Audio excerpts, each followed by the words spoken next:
데이비 파슨 목사님의 종말 시대에 관한 강의를 살펴보겠습니다. 원래는 1시간짜리 긴 강의인데 전반부는 생략하고 후반부 30분 정도만 대강 번역을 했습니다. 이 강의는 유튜브에 2012년에 업로드된 것으로 보아서 2012년 강의로 여겨집니다. 아이합 국제기도센터에 가셔서 하신 강의인데요. 세 개가 한 시리즈입니다. 첫 번째는 지금 하는 종말시대인데 내용이 주로 대환란에 관한 것이고요. 두 번째 강의는 종말시대와 이스라엘, 우리 살펴보았죠. 일주일 전에 살펴보았습니다.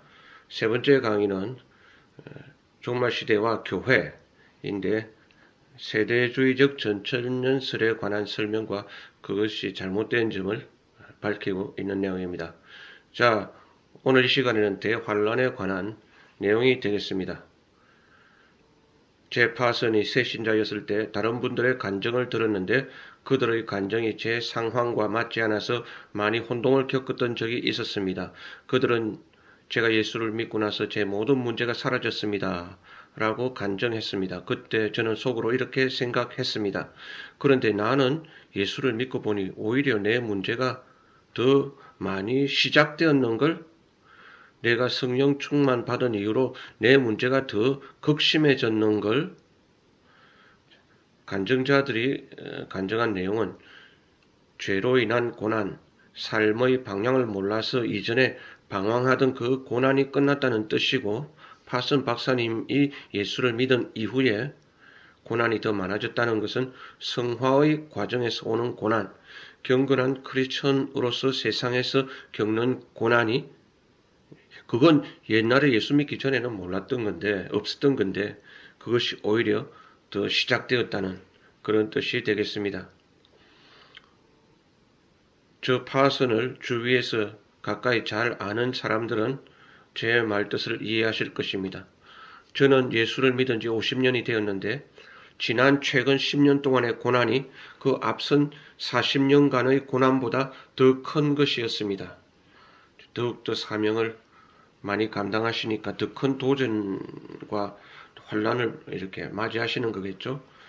사도 바울의 바울서신을 읽어봐도 그 바울서신 후반부에 기록되었다고 여겨지는 디모데 전후서 같은 걸 보면 참 안타깝습니다.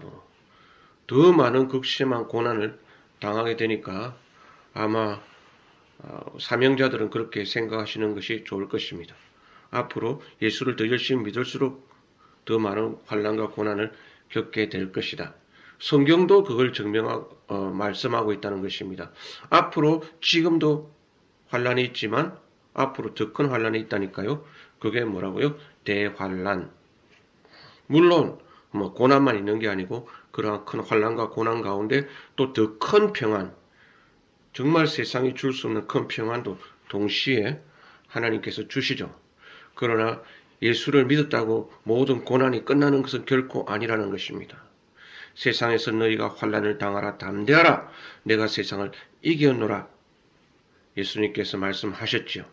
예수를 믿은 이유로 예수님의 제자가 된 이유로 그전에 없었던 그러한 환난을 당하게 되고 앞으로 그것은 점점점 더 크게 당할 것이다. 그러므로 미리 준비해라는 그러한 주제가 이 설교의 주제가 되겠습니다.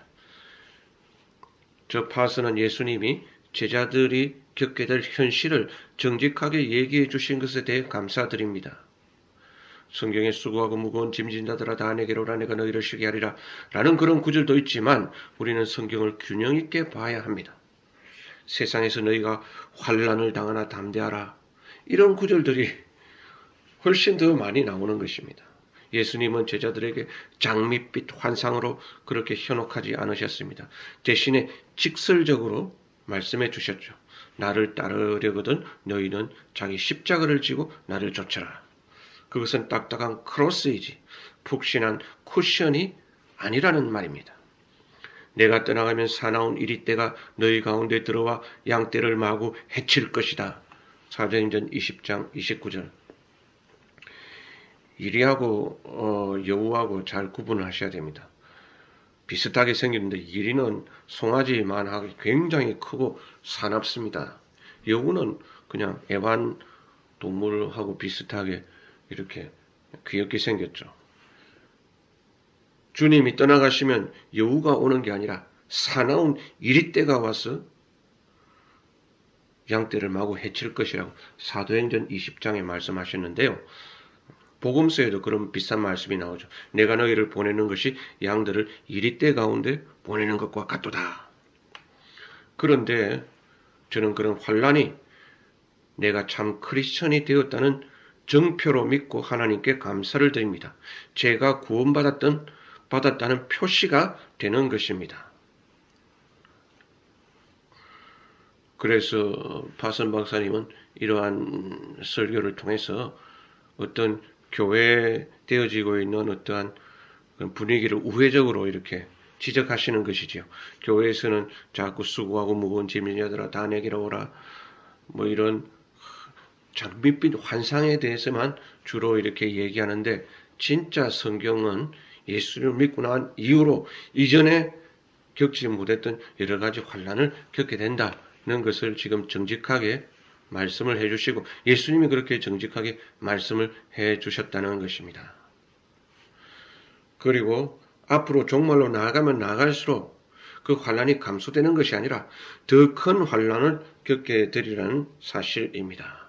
그걸 신학적 용어로 대환난, The Great Tribulation이라 그러는데요. 마태복음 24장 21절에 지금까지 이런 환난이 없었고 후에도 없으리라. 앞으로도 없을 것이다.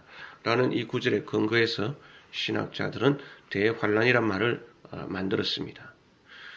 지금 우리가 살고 있는 21세기 초기에는 성경이 예언한 대환난은 아직 오지 않았습니다. 그러나 종말이 되면 반드시 올 것인데 10년 전에 9.11 사태가 일어났을 적에 많은 사람들이 이제 질문을 하게 되는 거죠. 이거 세상 끝이 아닌가? 파슨 박사님은 아니라는 것입니다. 그것은 앞으로 있을 대환난의 어떤 예고편이지 대환난은 아니라는 것입니다. 왜냐하면 대환난은 전 지구적으로 일어날 일이고 9.11은 국제적으로 일어난 일이기 때문이라는 것이죠.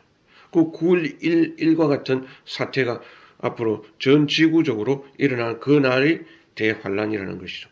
물론 지금도 지구 일부 지역에서는 크리스천이 큰 환난을 겪고 있습니다만 장차 닥칠 대환난의 때는 그런 환난과 재앙이 전 지구적으로 광범위하게 임할 것입니다. 요한계시록에 그러한 전 지구적인 환난이 일어날 것이 예언되어 있죠. 우리는 그걸 알고 대비해야 한다는 것입니다.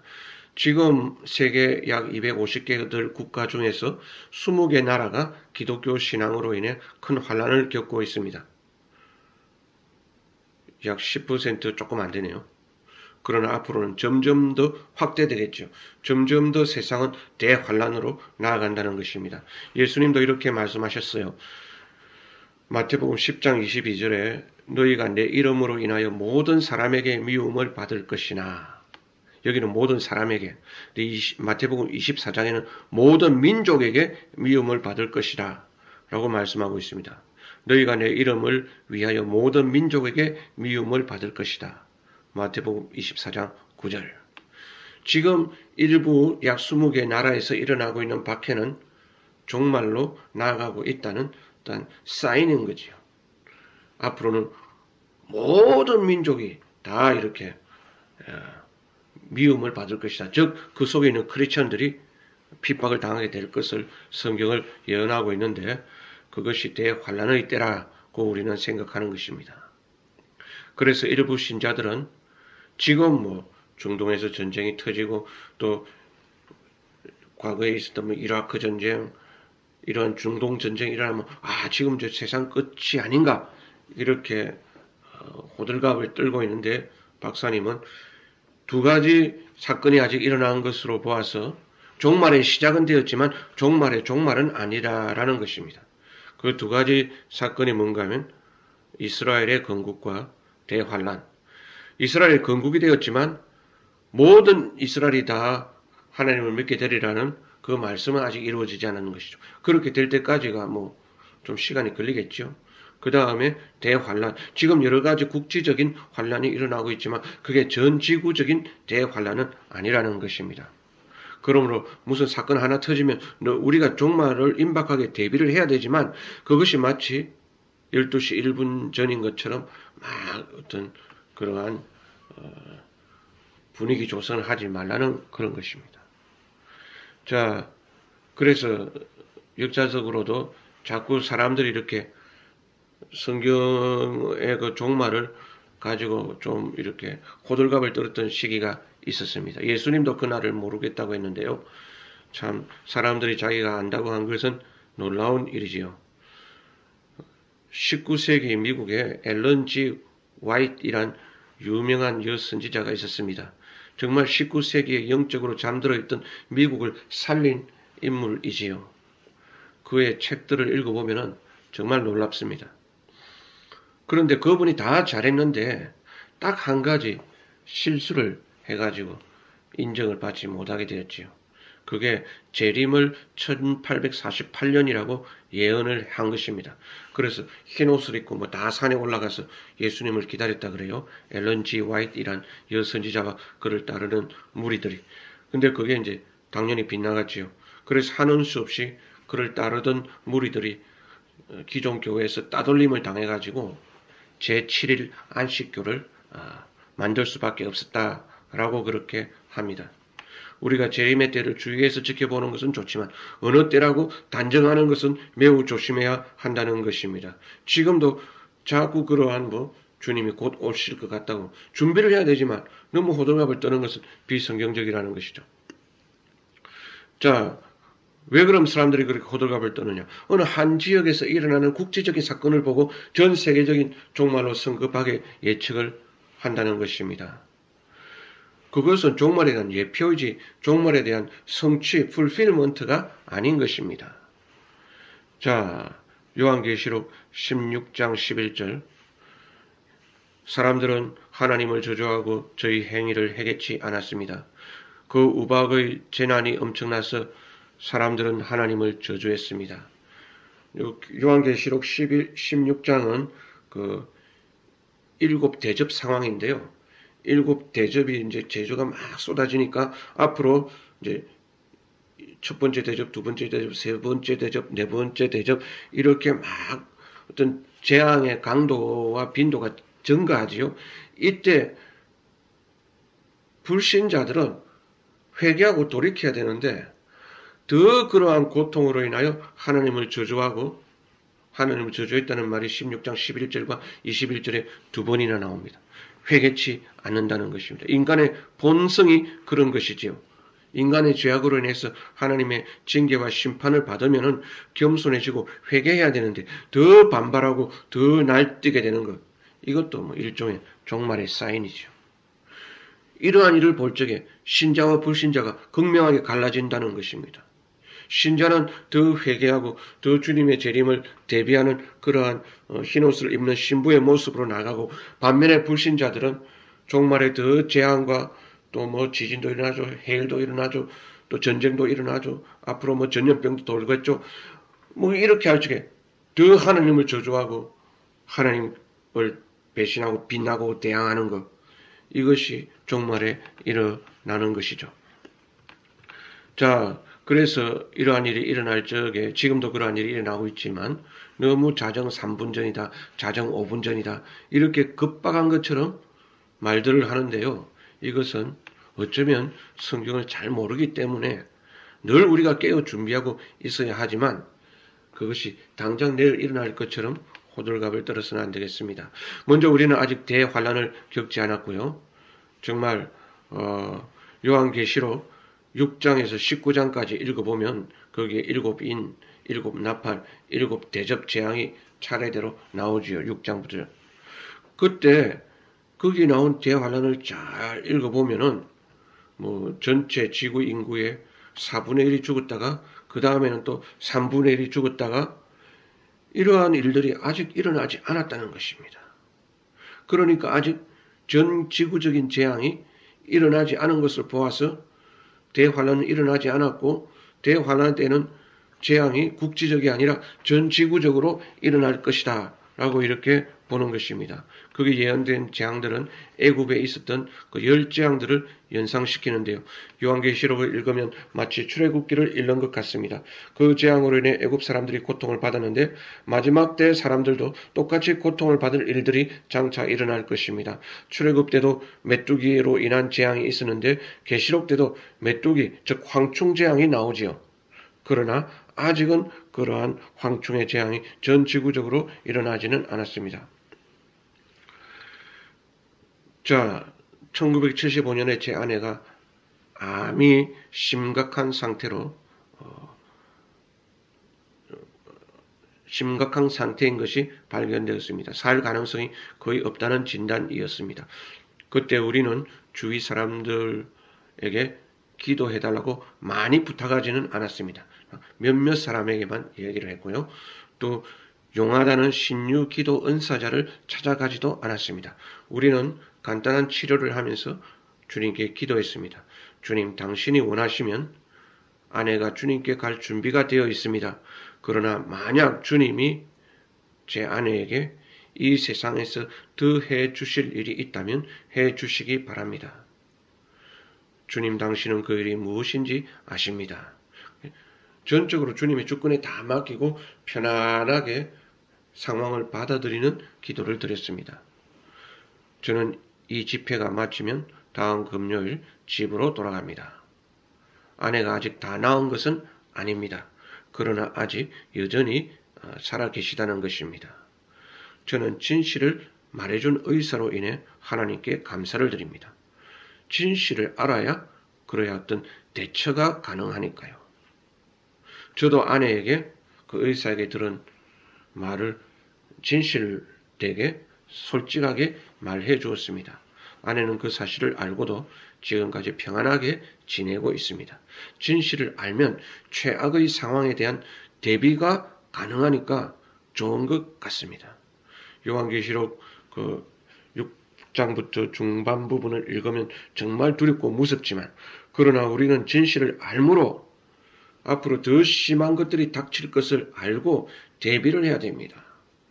그러니까 더 기도해야 되고 지금 당하고 있는 어떤 영적인 전쟁 여러 가지 도전이 있을 거예요. 또 특히 앞으로 성경에 나오는 표현은 아니지만 빅 브라더리 있어서 전 세계 사람들을 감시할 것이다라는 그러한 언론의 보도가 심심찮게 나오고 있지만 앞으로는 그보다 더 심각한 일들이 생길 거니까 너무 놀라지 말고 너무 당황하지 말고 미리 대비해라는 것이 주님께서 요한계시록을 우리에게 주신 목적이라는 것입니다. 우리는 그래서 어떤 일을 닥쳐도 놀라지 않을 것입니다. 정신을 잃거나 하나님께 분노하지 않을 것입니다. 그러나 안 믿는 사람들은 요한계시록 16장에 나온 대로 하나님을 저주하고 하나님을 욕하고 막 이렇게 대항하겠지요. 자, 그런데 이 대환란에 대해서 한 가지 좋은 소식이 있는데 그것은 길지 않고 짧다는 것입니다. 예수님이 이렇게 말씀하셨죠. 그날들을 감하지 아니하셨다면 아무도 살아남지 못할 것이나 택하신 자들을 위하여 그날들을 감하시리라. 24장 22절 마태복음. 그래서 우리는 그 단축된 감해진 그 기간이 3년 반이라고 알고 있습니다. 42달 또는 1260일이라는 그러한 표현이 요한계시록 11장에 나오지요. 우리는 대환란이 당연히 길지 않다는 것을 압니다. 근데 이제 무천년설적인 입장에서는 이 3년 반 또는 1260일 또는 한때, 두때, 세때 반 그걸 신약 교회 시대라고 그렇게 해석을 합니다. 신약 교회 시대, 예수님 성천하시고 난 지난 이후 지금까지 2000년간이 바로 1260일이다. 라고 이렇게 해석을 한다는 거죠. 그렇게 해석하는 근거는 이제 천년 왕국도 바로 이 신약교회 시대라고 보는데 이 천년이나 천이나 1260일이나 숫자가 비슷한 숫자지요. 그리고 천이라는 숫자가 10 곱하기 10 곱하기 10인데 그 10이란 숫자의 그 개념이 찰만자라고 있죠. 가득 찼다. 그런데 그게 3번이나 찼으니 충분한 시간이라는 것입니다. 그러니까 천년왕국도 그 신약 교회 시대이고 또 이 3년 반도 신약 교회 시대이고 이 신약 교회 시대 또 대환란 같은 환란은 아니지만은 뭐 역사상 계속 뭐 초대교회부터 중세부터 지금까지 환란이 계속되고 있으니까 무천년설적인 성경 해석에 있어서는 1261 3년 반을 이 신약 교회 시대라고 해석을 하는데 데이비드 파슨 목사님 여기서 이 3년 반을 앞으로 당할 대환란의 시대다 이렇게 해석을 하고 있습니다. 우리는 둘 다 보면 됩니다. 성경에 그 이중 예언이란 말이 있는데요. 예를 들어서 뭐 소선지서가 있죠. 스가랴서, 이사야, 뭐 또 대선지서도 마찬가지고 그러한 예언을 예수 그리스도 때로 볼 것이냐 아니면 예수 그리스도의 재림 때 종말의 때로 볼 것이냐 지금으로부터 2000년 전에 예수님 당시에 되어질 일로 볼 것이냐 그때 많은 미래 예언들이 소선지서와 이사야서 등에 나오는데 그거를 2000년 이후에 재림의 때로 볼 것이냐 둘 다 본다는 것이 이중 예언이라는 것입니다. 산에서 보면 산 한 봉우리가 있고 그 뒷산 봉우리가 또 있는 거죠. 그러나 이쪽에서 보면은 뭐 거의 산과 산이 똑같이 있는 것 같지만 첫 번째 봉우리로 올라가면은 그 다음 봉우리, 둘째 봉우리까지는 엄청난 그 어떠한 그 골짜기가 있는 거지요. 그래서 우리는 데이비드 파슨 박사님 보는 거는 대환란의 3년 반, 또 무천년에서 보는 거는 신약 교회가 3년 반이다. 둘 다 같이 겹쳐서 뭐 보면 된다는 것을 잠시 참고로 말씀을 드렸습니다. 어쨌거나 다행히 대환란이 길지 않다는 것입니다. 3년 반이라는 거죠. 길면 길고 짧다면 짧지만 어쩌면 이렇게 참고 기다릴 수 있는 기간이 된다는 것입니다. 하나님이 감하셔서 우리에게 허락하신 그러한 짧은 기간이라는 것이지요. 그런데 이 대환란의 때가 되면 영어로 unholy trinity 또는 Satanic Trinity라고 하는데 삼마일체가 다스리게 될 기간으로 봅니다. 이것 역시 하나님의 계획 중 하나님의 어떤 예정 중 일부라는 것입니다. Unholy Trinity 또는 Satanic Trinity를 한국말로 어떻게 번역해야 될지 잘 모르겠는데 삼마일체라는 번역이 아주 좋은 것 같습니다. 삼위일체에 대비되는 거라 마귀의 일체 삼마일체. 삼마일체는 사탄, 적 그리스도, 거짓 선지자가 되지요. 그런데 이제 저와 여러분이 기억해야 될 것은 사탄은 어떤 영적인 존재입니다. 그런데 적 그리스도와 거짓 선지자는 영적인 존재가 아니라 사람, 인간으로 이렇게 보는 것이 좋습니다. 이 적 그리스도 엔티크라이스트에서 엔티라는 뜻은 대항하다, against라는 뜻이 아니고 대신에 instead of라고 봅니다. 그래서 그 적 그리스도가 그리스도를 대항한다기보다는 그 원래 문자적인 뜻이 그리스도를 대신하는 사람이라는 것입니다. 그러니까 뭐 그리스도처럼 선하고 그리스도처럼 사랑이 많고 그리스도처럼 어떤 그 능력으로 아주 좋은 이미지로 나올 사람이라는 것이죠. 그러나 그게 속임이라는 것입니다. 자, 세상이 혼란에 빠졌을 때 예를 들어 전쟁과 기근과 전염병과 메르스 같은 거로 막 전 세계가 혼란에 빠졌을 때 그가 나타나서 거짓 평화와 안전을 약속할 것입니다. 마치 그리스도처럼요.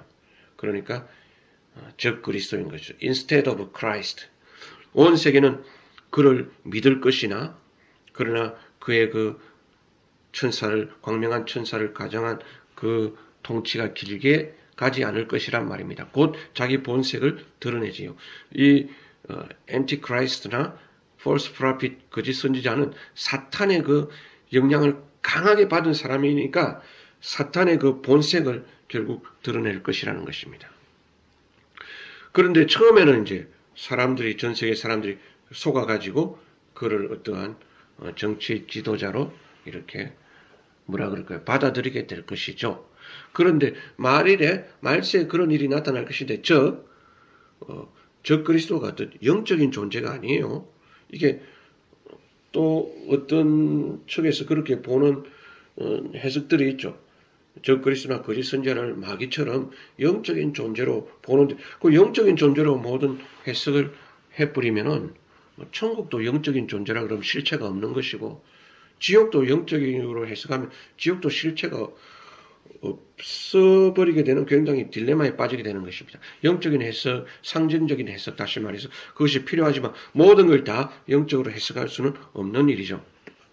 또 반대로 문자적인 해석이 있는데 문자적인 해석을 또 모든 걸 다 문자적 해석으로 해석할 수는 없고 어쨌든 성령님이 주시는 지혜를 따라서 우리는 어떨 때는 영적으로 어떤 때는 문자적으로 또 어떤 때는 겹쳐서 이렇게 해석을 할 수 있어야 되는데 예수님도 영적으로 예수님이 재림하시는 게 아니고 육체적으로 예수님이 재림을 하시는 거예요.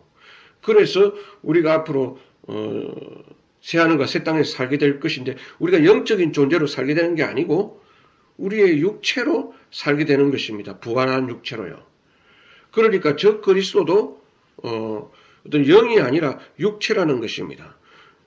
그러니까 앞으로 이제 우리가 도전을 받게 되는 것이죠. 우리가 그리스도를 따를 것인가? 엔티크라이스트, 적 그리스도를 따르게 될 것인가? 그런데 앞으로 이런 적 그리스도가 나타나게 될 것이 지금도 어떠한 뭐라 그럴까요? 예표가 보인다는 것입니다. 지금도 세상에서 일어나는 선거를 보면 거의 다 메시아적입니다. 국민들은 현재의 문제에서 구출해줄 메시아 같은 인물을 바라고 있습니다. 그리고 후보자 역시도 그렇게 자신의 이미지를 띄우겠지요. 자기가 당선되면 막 정말 그 나라에 새하늘과 새 땅과 천국이 임할 것처럼 모든 게 다 될 것처럼 또 사람들이 그렇게 믿어요. 그러나 얼마 지나지 않아서 다 실망하게 되지요. 뉴스위크지의 보도에 의하면 보통 미럴 기간은 당선 후 처음 12개월 기간이라고 합니다. 12개월만 지나면 그 미럴 기간이 깨지고 다 이렇게 서로 반목하고 서로 이렇게 하는데 앞으로 대환란 때 전 지구적인 미혹이 일어나서 적 그리스도를 세계적인 정치 지도자로 뽑을 때에 3년 반 동안은 미럴 기간을 가지겠지만 3년 반 동안은 그 계약이 깨져가지고 전 세계가 대환란을 겪게 될 것이다. 이런 뜻이 되겠습니다. 이제 우리는 그러한 적 그리스도의 통치를 바라고 기대하는 것이 아니라 새하늘과 새 땅에서 이루어질 예수 그리스도의 통치를 우리가 기대하고 바라야 된다는 것입니다. 예수 그리스도의 통치는 진정한 평화요, 진정한 security, 안전이 될 것인데 왜냐하면 예수 그리스도의 통치에는 정의가 그 바탕에 깔려있기 때문인 것입니다. justice. 예수님의 나라가 이 세상에 평화로운 나라가 되고 그 통치가 평화로운 통치가 될 것은 예수님이 무슨 전능하신 하나님의 아들이시기 때문에 그런 것도 있지만 그 통치의 기반이 공평과 정의라는 것입니다. Unpartiality and justice. 그런 구절이 시편 등의 구약에 많이 나오죠. 그 통치의 그 보좌의 파운데이션이 공평과 정의라는 것. 그러나 적 그리스도가 다스릴 세상은 장래 평화가 없을 것인데 그의 통치에는 정의도 없고 공평도 없기 때문이라는 것입니다. 자, 그리고 또 이제 계시록에 뭐 짐승의 표 666 이런 것도 나오는데요. 현금이 필요 없는 세상이 올 것이라고 예언되어 있죠. 적 그리스도의 번호를 이마나 손에 받지 않고는 매매를 못할 것인데요. 앞으로는 개인 수표 체크북이라 그러죠. 그걸 앞으로 더 이상 쓰지 않게 될 것이고 신용카드도 앞으로 쓰지 않게 될 것이고 정말 이마나 손에 표만 있으면 매매를 다 할 수 있고 없으면 전혀 매매를 못하는 그러한 때가 절반 이상 왔지만 아직 완전히 오지는 않았습니다. 이제 적 그리스도의 때가 되면 완전히 오겠죠. 지금 영국의 어느 타운에서는 진짜 현금 한 푼도 없는 사회를 실험적으로 운용해 보고 있습니다. 앞으로 그런 일들이 더욱더 확대되고 있겠지요. 진짜 현금이 다 사라진다면 그때는 적 그리스도의 그 숫자나 표를 안 받으면 살 수 없겠지요. 제 파선이 요한계시록을 읽으면서 발견한 사실은 세상은 점점 더 계시록의 예언처럼 그대로 성취되어 간다는 사실입니다. 제가 살았던 50년 전 세상에서는 정말 지금과 같은 현금이 없는 신용사회가 오리라고는 꿈에도 생각하지 못했습니다. 누가 그런 사회가 오리라고. 요한계시록에는 뭔가 예언되어 있는 거 같은데 그때는 요한계시록 전혀 믿지 않았다는 것이죠. 그런데 또 요한계시록에 이런 구절도 있어요. 하늘에서 중수가 1달란트 되는 우박이 내려서 사람들이 그 박죄로 인해서 엄청난 괴로움을 당하더라. 그 무게가 우박이 내리는데 그 무게가 1달란트가 약 40kg쯤 됩니다. 그러니까 쉽게 말하면 아토믹 bom이죠. 그 박제, 그 아토믹 bom이 터지면은 그 무슨 그 뭐라 그래요? 그 박제가 일어나서 그 먼지 같은 박제 하나만 피부에 닿아도 피부암이 걸려서 팔이 뭐 뽀빠이 팔처럼 퉁퉁 붓고 이렇게 되잖아요. 그런 일들이 옛날에는 전혀 상상도 할 수 없는 일인데 요한계시록이 착착착 예언이 들어맞아 가고 있더라는 것입니다. 지금 당장은 끝이 아니다 하더라도 그러한 대환란의 때가 반드시 온다는 것입니다. 요한 1서 2장 18절은 이렇게 말씀합니다. 아이들아 이것이 마지막 때라 적 그리스도가 이르겠다함을 너희가 들은 것과 같이 지금도 많은 적 그리스도가 일어났으니 이러므로 우리가 마지막 때인 줄 아노라. 벌써 2000년 전에 사도 요한 1서를 쓸 때 거기도 적 그리스도가 있었다는 것입니다. 거기서 적 그리스도는 예표이지 풀필먼트, 성취는 아직 아니라는 것입니다. 이러한 적 그리스도의 예표들이 시대마다 있었죠. 마르틴 루터는 당시에 교황이 적 그리스도라고 가르쳤고 그 역사와 전통이 지금까지 내려와서 지금까지도 교황이 적 그리스도라고 이렇게 설교하는 이러한 자료들을 인터넷에서 볼 수가 있습니다. 그러자 교황은 루터가 적 그리스도라고 이렇게 말을 했지요. 나폴레옹도 적 그리스도로 여겨지던 때도 있었습니다. 특히 나폴레옹의 이름이 성경에 나오는 아볼루온하고 거의 흡사하기 때문이죠. 아마 프랑스어로 그 아볼루온일 것이에요. 파괴자란 뜻이죠. destroyer. 요한계시록 9장 11절에 나오는. 그러니 뭐 나폴레옹도 그 시대의 적 그리스도다. 특히 이제 20세기의 대표적인 적 그리스도의 예표는 아돌프 히틀러가 있었죠. 그리고 또 중간기에는 안티오쿠스 에피파네스라는 그 헬라 왕이 있어가지고 정말 무시무시한 정말 마태복음 24장에 나오는 멸망에 가정한 것이 서지 못한 곳에 서는 것을 보거든 그 예언이 그대로 이루어졌죠. 그러나 그것도 예표라는 것입니다. 이제 앞으로 대환란 때에는 정말 그러한 일들이 실제로 적 그리스도가 나타나서 그런 일들이 일어날 것이죠. 지금 미국의 어떤 목회자는 요르단 왕의 조카가 적 그리스도라는 말을 순회 집회를 통해서 퍼뜨리고 있다고 합니다. 저 파서는 아직 대환란이 오지 않았기 때문에 진짜 적 그리스도는 아직 나타나지 않을 것이다 라고 아직 나타나지 않았다고 봅니다. 자, 성경에서 요한계시록 13장에 이 적 그리스도와 또 거짓 선지자를 가장 자세히 설명하고 있는데요. 거기 13장 1절에는 물에서 올라오는 짐승이 있고 11절에는 땅에서 올라오는 짐승이 있습니다. 물에서 올라오는 짐승은 적 그리스도이고 땅에서 올라오는 짐승, 비스트, 야수죠.